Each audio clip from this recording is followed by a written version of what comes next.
Už idėją iš visos širdies. Varom už Lietuvą. Visi iki vieno.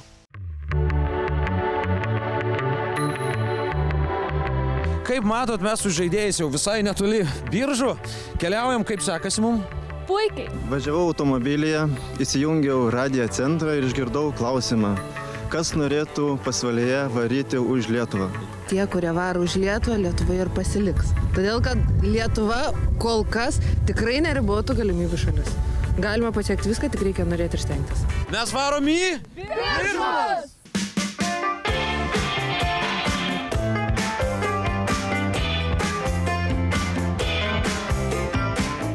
Ar varot už Lietuvą? Varom.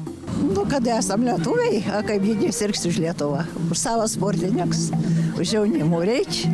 Už šeimų, jeigu bus gerai, tai bus visiems gerai. O jeigu šeimų eisim pagalių, tai bus ir tautai negerai. Turim tikėjimą, viltį, meilę. Esam pabiržėje ir klausom čia žmonių, ar jie myli Lietuvą ir krepšinį. Aš žaidžiu krepšinį, žiūriu krepšinį, aš myliu krepšinį. 38-9 geri krepšininkai buvo ir tai buvo tautos išraiška, ko gero, nes pasirodo lietuviai turi tą krepšinį mąstymą. Oi, įkraučiau, vėlgi sakysiu, stiprybės, tikrai, kad laimėtų, labai sirgsim. Nu, kad ir nepasisek, bet vis tiek mes už Lietuvą. Palinkėti ištvermės, sėkmės, esam lietuviai.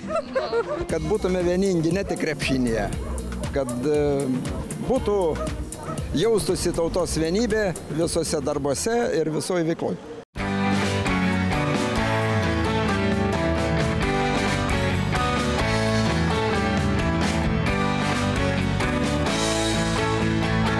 Sveiki visi ir kamuolys atkeliavo į Biržus ir čia atitenka Biržų merei rankas. Biržai yra labai senas krepšinio tradicijas turintis miestas ir aš jums garantuoju, kad krepšinis čia bus saugus, mylimas ir gerai išsimiegos. Mes varom už Lietuvą!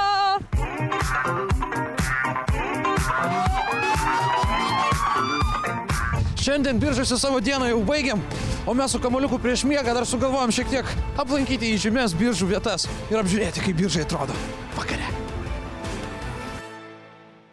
Už idėją iš visos širdies. Iki.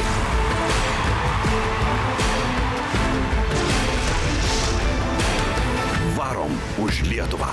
Visi iki vieno. Žygį garsina TV3 ir Viasat. Žygio partneriai naujienų portalas Delfi, 20-metis Radio centras. Mėgsti krepšinį?